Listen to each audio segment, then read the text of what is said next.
안녕하세요. 즐거운 초등영어의 지니쌤입니다. 자, 오늘 두 번째로 다시 임민찬 작가님 모셨는데요. 작가님 일부 아직 못 보신 분들은 가셔서 보시고 오시면 좋을 것 같아요. 우리가 초등 부모로서 조금 마인드셋을 어떻게 가지는 것이 좋은지에 대한 이야기 나눠주셨으니까요. 오늘은 조금 더 구체적으로, 그쵸? 겨울방학을 우리 초등학생들이 어떻게 보내면 좋은지 학습법에 대한 이야기 들어볼 텐데, 작가님, 오늘 꿀팁 대방출 해주실 거죠? 네, 알겠습니다. 네. 자, 그러면 과목별로 이야기해 주실까요? 네네, 과목별로 네네. 말씀드리겠습니다. 사실은 저는 항상 수학보다는 국어부터 말씀을 드리는데요. 사실은 수학이나 영어는 또 워낙 전문가 분들도 많으시고, 이렇게 영어도 네. 있으니까, 사실 이제 국어를 학부모님들이 되게 어려워하세요. 그쵸. 맞아요. 왜냐하면 사실은 어떤 강연이든 책이든 보더라도 초등 국어는 독서가 제일 중요하다 라고 하고 끝나는 것들이 많다 보니까 그 독서를 그래서 어떻게 하라는 거고 독서 말고 또 해야 될 건 없는지 사실 수학도 선행도 있고 도형도 있고 심화도 있고 되게 많은데 국어는 좀 그런 느낌이 없는 부분이 있어서 네. 국어부터 제가 말씀드릴 건데요. 그러니까 겨울방학 때 가장 중요하게 생각을 해야 될 건 당연히 1순위는 독서입니다. 잠자리 독서가 전 제일 중요하다고 생각하고 실제로 저희 엄마도 저에게 계속해서 해주셨고 특히 이 책이라는 걸 매개로 아이들이랑 다양한 주제로 이야기도 나누고 또 추억도 쌓이고 책에 대해서 친숙하게 만들어주고 그런 부분들이 있기 때문에 잠자리 독서 당연히 놓치면 안 되겠고요. 잠자리 독서를 실패하는 대표적인 원인 중에 하나가 매일매일 하려다 보니까 그게 부담되고 하루 이틀 놓치다 보니까 루틴이 금방 깨져버리는 거거든요. 근데 저는요, 루틴이라는 건 매일매일 하는 것만이 루틴이 아니라 월수금도 루틴이고요. 화목토도 루틴이에요. 격일도 루틴이에요. 그러니까 잠자리 독서를 매일 못 해주실 것 같으면 차라리 월수금 아니면 화목토. 월수금은 엄마가 읽어주는 날, 화목토는 아이 혼자 읽는 날 이런 식으로 나누셔도 좋다. 사실은 독서 이야기는 또 워낙 다른 분들도 많이 하시니까 저는 그 이외의 것들을 말씀드릴 건데요. 제가 두 번째로 말씀을 드리고 싶은 건 글씨체, 악필 교정입니다. 네. 이게 사실은 제가 글씨체 교정해야 된다고 하면 한 번씩 이렇게 댓글을 달려요. 네. 제가 알고 있는 서울대 간 누구는 글씨 안 예쁘다고. 사실은 그쵸, 예외는 다 있죠. 네. 글씨 못 쓴다고 해서 공부 못하는 건 아닌데요. 사실은 중학생이 돼보면 압니다. 네. 학교 선생님의 수업을요, 되게 빠르게 필기를 할 줄 알아야 돼요. 네. 필기를 하는 게 중요한데 글씨체가 나쁘면 필기하는 속도도 느리고 예쁘게 되지도 않고요. 특히 중학교 때부터는 OMR 카드에다가 서술형을 빠르고 정확하게 적을 줄 알아야 되는데 글씨체가 크고 삐뚤빼뚤하면은 되게 그거 마이너스 요소입니다. 그렇기 때문에 사실은 초등학교 때 글씨체 교정을 겨울방학 활용하셔가지고 하는 게 좋다. 세 번째는 저는 개인적으로 초등학교 4학년, 5학년, 6학년 이 시기에는 네. 독해 문제집이 필수는 아니지만 경험해 보는 것도 좋다라고 말씀을 드려요. 왜냐하면 사실은 독서와 중고등 국어시험 사이에 차이점이 있다라고 저는 분명히 생각합니다. 네. 독서는요, 시간 제한이 없고요. 문제를 푸는 것도 아니에요. 맞아요. 그러다 보니까 한 문장 한 문장을 천천히 느끼면서 읽어도 되거든요. 근데 우리가 중학생이 되고 시험을 보면서부터는 이제는 시간 제한이 생기고요. 문제를 풀어야 하고요. 독서하듯이 천천히 한 문제 한 문제 읽고 있으면 시간이 부족합니다. 초등 아이들이 독해 문제집을 요즘에 되게 많이 풀어요. 맞아요. 우리 초등 아이들이 독해 문제집을 푸는 모습을 보면 독서하듯이 문제를 풉니다. 독서하듯이. 무슨 얘기냐면 우리가 독해 문제집을 푸는 목적이 뭐냐면요, 여러분. 글의 구조를 파악하는 방법. 빠르게 글을 읽고 중요한 문장과 불필요한 문장을 구별하는 방법, 이 독해 원리를 배워야 하거든요. 네. 근데 시중에 대부분의 독해 문제집들은 어떻게 글의 구조를 파악하는지 거기에 대한 설명이 안 나와 있는 책들이 대부분입니다. 네. 그들은 짧은 글을 독서하는 것과 다름없으니까 그렇죠. 차라리 긴 호흡에 독서를 하는 게 낫다는 거예요. 이런 식으로 할 거면. 그러니까 저는 초등학교 고학년 때 독해 문제집을 풀 거면 독해 원리를 배우는 게 중요하고 그걸 다루고 있는 문제집을 푸는 게 중요하다. 제가 딱 이렇게 끊어버린 댓글로 막 얘기가 많을 거예요. 그게 무슨 문제집이냐고. 네네네. 이제 제가 그게 이제 용선생 추론 독해, 네. 요약 독해의 힘, 그리고 국풀 나라샤. 이 세 개입니다. 이 세 이거 개. 좀 난이도 있는 책들 아닌가요? 그쵸. 사실은 그쵸? 그게 난이도가 있다라고 불리는 이유가 네. 독해 원리를 다루고 있기 때문이에요. 그걸 들여다보시면 뭐 예시 구조, 나열 구조, 네. 원인 결과 구조 막 이런 식으로 독해 원리가 나오기 때문에 어렵게 보이지만 결국에는 그게 바탕이 되었을 때 독해 문제집의 본래 목적을 달성을 할 수가 있거든요. 그렇죠. 지금 작가님이 말씀하신 거 잘 들어보시면은요. 휘리릭 풀지 말라는 거예요. 휘리릭 풀지 말고 이거 영어 문제집도 똑같거든요. 그러니까 이거 지금 말씀하신 부분이 바로 독해 전략이라는 거예요. 맞습니다. 전략적으로 어떤 지문을 봤을 때 그 지문의 종류가 무엇인가를 파악해서 이거를 어떤 전략으로 풀어야 문제를 맞출 수 있느냐인데 그거를 아이들이 대부분 간과하고 그냥 풀기 때문에 아예 그렇게 되어 있는 문제집을 아예 소개를 해주신 거잖아요. 맞습니다. 그러면 그 문제집은 정확하게 그 다음에 꼼꼼하게 풀어야 되기 때문에 어머님들 너무 욕심 부리지 마시고 네네. 네, 한 권씩 차근차근 해도 맞습니다. 저희 시간 많습니다. 맞아요. 초등 때. 네. 네. 아, 그리고 하나만 더 추가로 말씀드리면요. 사실은 국어 이제 비문학 독해는 이렇게 하시면 되는데 이제 문학이랑 문법이라는 파트도 사실 있거든요. 그렇죠. 근데 사실은 저는 초등학교 때 국어 문학을 문제집으로 접근하는 게 과연 옳을까라고 생각했을 때 조금은 좀 과한 면이 있다. 그쵸. 이 문학이라는 건 비문학이랑 전혀 달라요. 네. 비문학 독해는 문제 형태로 접근해도 괜찮은데요. 문학이라는 건 애초에 평가원, 그러니까 수능 시험을 내는 기관 자체에서도 감상이 중요하다고 얘기를 하는 과목이에요. 네. 감상은 책으로 문제집으로 배우는 게 아니라 결국에 다양한 문학책들. 그러니까 문학은 독서가 가장 우선시 돼야 된다는 거. 초등학교 3, 4학년 때 고양이 해결사 깜냥, 뭐 낭만 강아지 봉봉, 달콤 짭짤 코파추 막 그런 책들 있잖아요. 네네. 그런 80페이지, 100페이지 책을 읽다가 초등학교 5, 6학년이 되면 슬슬 청소년 소설 네. 들어가셔도 좋거든요. 그런 것도 되게 문학적으로 좋아요. 그래서 청소년 소설로 들어가 보시고 그리고 중학교 1, 2학년 때도 청소년 소설 위주로 읽다가 창비에서 나오는 국어 교과서 한 권 읽기나 네. 그런 책들이 있거든요. 네. 소설이 모아져 있는 것들 네. 그런 것들도 읽어도 좋고 그리고 중학교 2, 3학년 되면 한국 근현대 소설들이 있습니다. 박완서, 이청준, 최인훈, 이문열 이렇게 대표하는 1900년대 대표 작가들이 있어요. 네. 그런 것들까지 문학은 차라리 그런 소설들 위주로 읽어보시면 좋겠고요. 그리고 중학교에 올라가게 되면 국어 문법이 은근히 어렵습니다.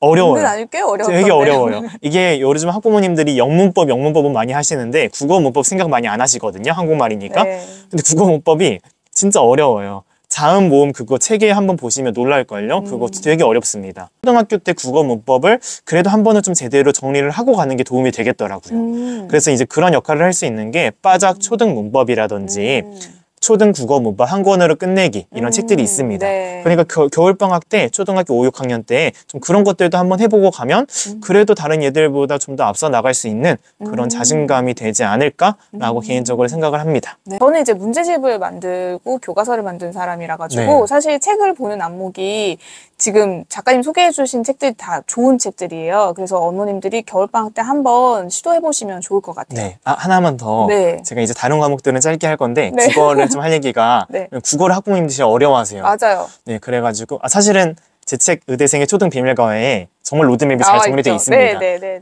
그 중에서 일부 네. 이렇게 일부를 말씀드리는 건데요. 그 요즘에 우리 학부모님들이 문해력 걱정이 많으세요. 그래서 어휘력을 늘려야겠다. 네. 국어 어휘를 익히는데 어휘 문제집을 푼다? 그게 사실 저는 표면적인 도움은 되겠지만 그게 과연 근본적인 도움이 될까라고 했을 때에는 조금은 의문이 있다는 거죠. 네. 학부모님들이 어렸을 때를 생각해 보셔도 지금 학부모님들이 어휘력을 이루는 건 국어 단어장 암기 안 하셨잖아요. 독서를 통해서 그 속에서 다양한 어휘들을 자연스럽게 접하고 그걸 대화를 통해서 일상생활에서 써먹고 그게 사실은 메인이거든요. 맞아요. 차라리 그런 문제집 형태를 하고 싶으면 한자를 하세요. 한자. 왜냐하면 맞습니다. 모든 어휘의 결국에 근본이 되는 게 한자거든요. 국어뿐만 아니라 과학이든 사회든 심지어 수학이든 영어를 한국식으로 한 한국식 영문법이든 결국의 기본이 한자예요. 그러니까 한자를 쓰라는 게 아니라 한자에 대해서 알아두면 도움이 되는 부분이 생기거든요. 그럼 또 한자 급수해야 되는 거 아니냐 이런 질문 하시는 거 그래서 말이에요. 그 얘기를 또 해야 되는데 한자를 공부하는 유형을 저는 두 가지로 나눕니다. 네. 시험이라는 목표가 있어야 열심히 하는 스타일이 분명히 있어요. 저도 그랬어요. 시험이라는 목표가 있어야 열심히 하는 스타일은 차라리 급수 공부를 시켜주시는 게 좋고요. 굳이 급수가 아니더라도 정말 어휘력이 필요한 수준의 실용적인 한자 그 정도를 익힐 수 있는 문제집들이 요즘에 잘 나와 있기 때문에 그런 것들을 활용하시면 좋겠다. 사실 이제 그러면 또 그게 어떤 문제집인지 궁금해 하시니까 제가 그래서 추천하는 문제집이 두 가지가 있습니다. 어휘를 정복하는 한자의 힘, 초등 국어 한자가 어휘력이다 라는 책이 있어요. 이런 책들이 어휘 문제집인데 한자가 메인이 되는 문제집이다 보니까 이런 것들을 좀 겨울방학 때 추가로 해주셔도 좋다라고 말씀을 드립니다. 오늘 완전히 꿀팁들 엄청 방출이 많이 맞아요. 되고 있는데 어머님들 꼭 다 구입하셔야 될 것 같습니다. 네네. 그 다음 과목은 또 되게 궁금합니다. 아, 네네. 이제 수학이 있는데요. 네. 사실 선행이랑 네. 수학 심화 중에서 당연히 저는 심화가 훨씬 더 중요하다고 생각을 합니다. 왜냐하면 수학이라는 과목은요. 어려운 문제를 끙끙대면서 풀었을 때 실력이 오르는 과목이거든요. 네. 근데 선행이라는 건 그런 연습을 하는 게 아니에요. 그러니까 남들보다 개념 먼저 배우는 게 그게 근본적인 실력을 과연 올려줄까? 그러니까 우리 아이가 수학적인 머리가 없대요. 그러니까 남들보다 뒤처지지 않으려면 수학 개념이라도 미리 배워둬야 되는 거 아니야? 그런 생각으로 수학 선행을 많이 시키시거든요. 근데 물론 그렇게 개념 배워두면 따라가는 데 도움은 될 수 있거든요. 근데 성적은 안 오릅니다. 우리 중하위권 친구들이 수학 성적이 안 나오는 이유가 개념을 몰라서입니까? 아니에요. 단순 개념 암기 문제는 누구나 맞습니다. 결국에 성적이 갈리는 건 개념을 응용하는 문제거든요. 그 응용력은 결국에 심화 문제집에서 결정이 난다고 저는 생각을 해요. 네. 사고력 심화에 대해서 질문이 많습니다. 네. 근데 저는요, 꼭 말씀드리는 게 사고력이랑 심화를 병행하는 건 큰 의미가 없다. 왜냐하면 같은 스타일, 목적이 똑같거든요. 사고력은 좀 더 교과에서 벗어난 느낌이고 심화는 교과 베이스일 뿐이지 역할은 똑같습니다. 어려운 문제를 끙끙대면서 풀어보겠다는 역할이 똑같은데 네. 사고력을 이미 하고 있는데 심화를 넣는다? 그거 아니라고 저는 생각을 해요. 그러다 보니까 저는 사실은 초등학교 3, 4학년부터는 교과에 좀 더 집중해야 될 시기다 보니까 네. 그때부터는 사고력 대신에 심화를 하시고요. 초등학교 저학년 때는 좀 더 사고력 위주로 하는 게 맞다라고 말씀을 드리고 사실은 문제집을 되게 궁금해 하십니다. 네. 어떤 문제집? 그래서 개념서 같은 경우는 저는 우등생 해법 수학을 제일 좋아합니다. 독학용어로 재밌게 나왔고요. 아, 그렇다고 해서 지금 하고 있는 문제집이 잘못됐다는 건 아니고 제 취향이 그렇다고 네. 하는 거고요. 연사는 저는 개인적으로 원리샘 을 제일 네, 좋아합니다. 네. 원리샘을 제일 좋아하고요. 심화 문제집은 제가 초등학교 때는 최상위 수학이랑 A급 수학을 풀었었고요. 제가 초등아이들 과외할 때는 네. 최고 수준이나 최상위 S도 많이 썼었고요. 그리고 사고력 문제집은 아무래도 1031이든 네. 필즈든 요즘에 잘 나옵니다. 네. 뭐든 자유롭게 선택하시면 되겠고 그리고 도형 감각이 없는 아이들 그렇죠. 그런 친구들은 도형 문제집 활용하는 거 좋고요. 사실은 초등학교 저학년 때는 소마 큐브라든지 플라토라든지 그런 문제집들을 그리고 또 교구들을 활용해 보는 것도 좋고요. 초등학교 고학년 때, 그러니까 초등학교 3, 4학년 때 배우는 각과 다각형, 5, 6학년 때 나오는 평면 도형과 입체 도형을 어려워하는 친구들이 있어요. 그런 친구들한테는 제가 그 길벗에서 나온 기적특강이라는 시리즈가 있거든요. 네. 그 책이 되게 잘 나와 있으니까 그런 책들도 추가로 한번 활용해 보면 좋겠다. 근데 하나 제가 말씀드리는 건 수학도 매일매일 풀어야 하는 문제집은 단 하나도 없습니다. 개념서랑 연산이랑 도형이랑 심화랑 선행을 매일매일 하면 어떡해요? 힘들어요. 특히 사고력이나 심화는요. 우리 아이들에게 매일매일 풀린다는 건 정말 우리 아이들에게 희망이 없는 겁니다. 월요일날 열심히 했는데 또 화요일날 해야 되고 직장인들이 매일 출근하는 것처럼 너무 힘든 거예요. 네. 아니 수학도 저랑 의견이 되게 비슷하세요. 아, 네. 네. 그래서 사실은 저는 한 5학년 수학부터가 정말 너무 힘든데 그 전까지 이제 선행이나 또 심화가 어려운 친구들한테까지도 너무 힘들게 하는 것보다는 저는 지금 말씀하신 대로 사고력의 형태로 조금 저학년 때는 구성을 해주시고 근데 고학년 때는 저도 심화를 꼭 해야 된다고 생각하는 사람 중에 네. 하나거든요. 그때 안 해놓으면 중학교 때 힘들더라고요. 맞습니다. 네. 특히 이제 결국에 심화 문제를 풀면서 끙끙대는 연습이 중요한데 막상 중학생만 되더라도 다른 공부 하나를 치여가지고 맞아요. 한 문제를 오래 붙잡고 있을 수가 없어요. 네. 빨리빨리 쳐내야 되거든요. 네. 그럼 혹시 영어도 팁이 있나요? 그러니까 네. 작가님만의 팁이 있을 수 있잖아요. 네, 사실은 뭐 영어는 앞으로도 우리 즐거운 초등 영어 채널에 좋은 영상들이 많잖아요. 네네. 또 계속 컨텐츠도 또 책들도 좋은 것들 많으니까 보시면 되고요. 사실은 그래도 나름대로 영어도 제가 하고 싶은 이야기들이 몇 개 있는데요. 네. 영어는 언어다. 언어기 때문에 국어 공부랑 똑같이 하면 된다. 그 순서랑. 우리가 국어를 문법부터 4세부터 7세 때 배우기 안 하잖아요. 네. 국어 어휘를 단어장 외우지 않습니다. 네. 국어 문법대로 말 안 했다고 혼내지 않아요. 4세부터 7세 때. 말하는 게 대견한 거죠. 영어도 언어인데 왜 문법부터 하고 단어장부터 암기하고 그게 상식적으로 국어만 생각해봐도 그게 아니라는 거예요. 그러니까 우리가 국어를 떠올려 봤을 때 당연히 기본은 읽고 또 듣고 말하고 그런 것들이 메인이 돼야 된다. 그리고 쓰는 것도 마찬가지죠. 쓰기는 그런 것들이 어느 정도 됐을 때 넣어주는 게 맞다. 이렇게 저는 생각을 하는 편이고 그게 저는 제일 중요하다고 생각을 해요. 근데 저는 그 화성영어에 있어서 하나 말씀드리고 싶은 네. 게 화성영어에 대해서 어떻게 생각하세요? 화상영어는 어느 정도 수준이 된 친구들이 일단은 시작을 해야 좀 가성비가 있고요. 네. 근데 그거를 이제 어머님들이 노출을 해주고 싶다라고 해서 그냥 무작정 만나면은 큰일 나십니다. 맞습니다. 네. 그래서 사실은 이 화성영어라는 게 어쨌든 온라인으로 하는 거다 보니까 어느 정도 영어 수준이 안 되어 있을 때는 사실은 되게 힘들어하고 아이들이 오히려 정서도 또 힘들어질 수 근데 있고. 또 하다 보면은 들리지 않겠어요 하신 어머님들 계시는데요. 맞아요. 사실 가성비가 굉장히 떨어집니다. 맞아. 그러니까 할 수는 있지만 몇 개월 안에 끝낼 거를 2년, 3년 걸리게 되고 맞아요. 하는 거다 보니까 제가 화성영어를 초등학교 3학년 때 저는 좀 그때 당시에는 좀 일찍 한 편이었는데 한 이유가 엄마가 뭔가 엄청난 계획이 있어서 시켰다기보다는 저희 가족분들 중에 한 명이 필리핀에서 화성영어 사업을 시작하셔요. 그래가지고 할 기회가 생긴 거예요. 네. 하나 후회되는 건 그 필리핀 선생님한테 배웠다는 거.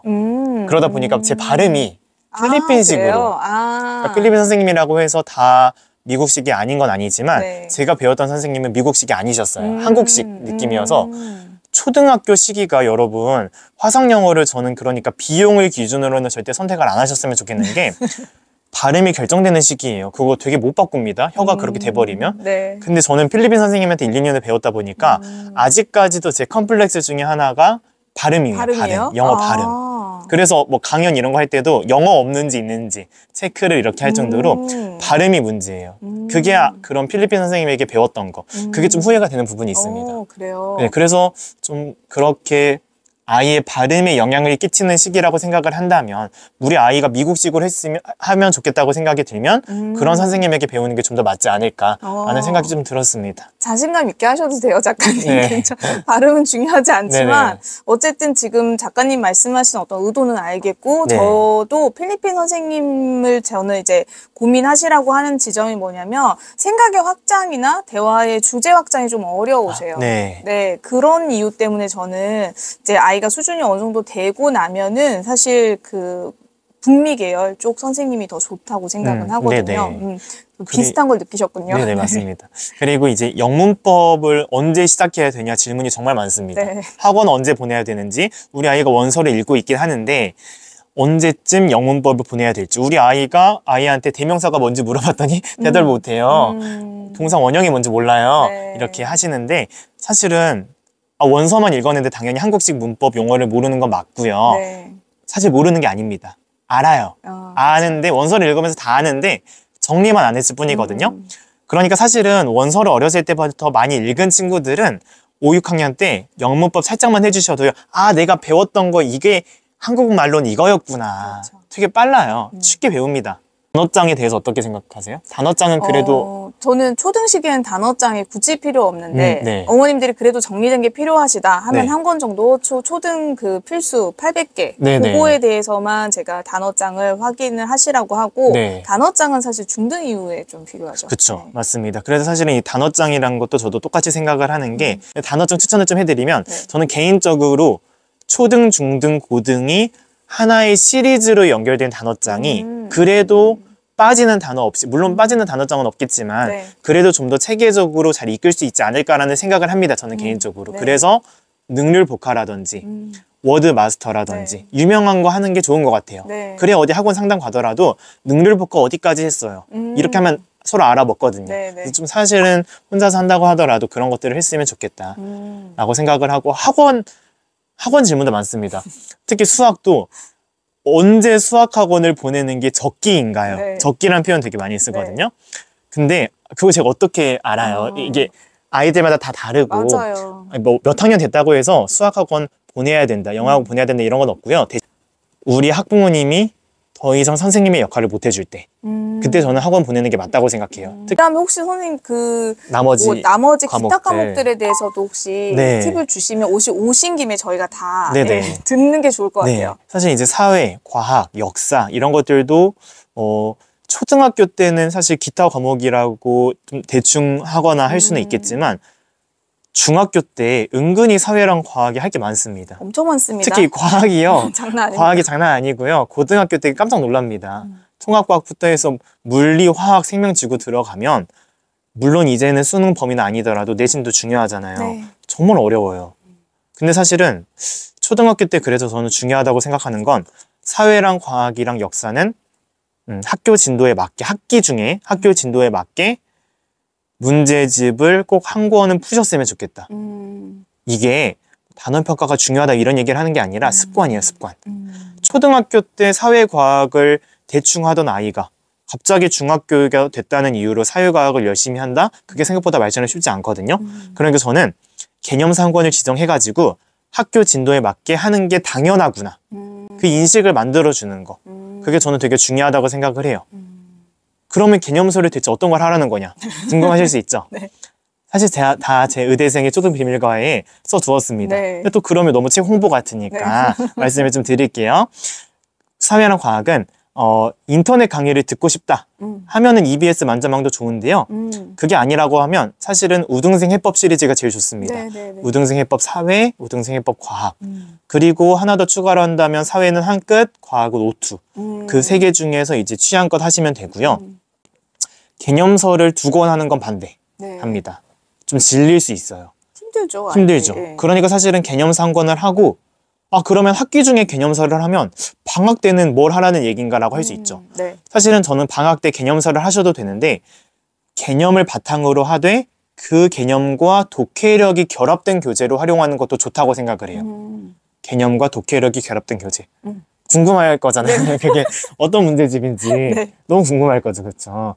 그래서 이제 그 문제집이 뭐냐면 사회랑 과학이랑 역사가 다 있는데 사회랑 과학은 초등 사회 진짜 문해력, 초등 과학 진짜 문해력 그런 책이 있고요. 그리고 초등 사회 독해가 먼저다. 초등 과학 독해가 먼저다. 그게 이제 해당 과목인데 독해 문제집 스타일로 나온 거예요. 해당 교과 내용인데 역사는 뿌리 깊은 독해력 한국사라든지 용선생 15분 한국사 독해라는 책이 있습니다. 그런 책들을 뭐 활용하셔도 좋다. 그리고 초등학교 이제 한 4학년, 5학년 때는 문제집 형태로 접근을 하시게 될 텐데요. 사실은 처음부터 교과 수준의 문제집을 풀릴 때 어려워하는 친구들이 있습니다. 그래서 저는 개인적으로 입문용 문제집으로 추천을 드리고 싶은 게 EBS 매일 쉬운 스토리 한국사라든지 아니면 용선생 처음 한국사가 있습니다. 그런 책들을 시작으로 하는 게 좋고요. 그리고 이제 5학년 2학기부터 역사 배우기 시작하면 그때는 용선생 교과서 한국사라든지 이제 매일 쉬운을 빼고 교과서 한국사가 있습니다. 그런 책들을 활용하시면 좋겠고요.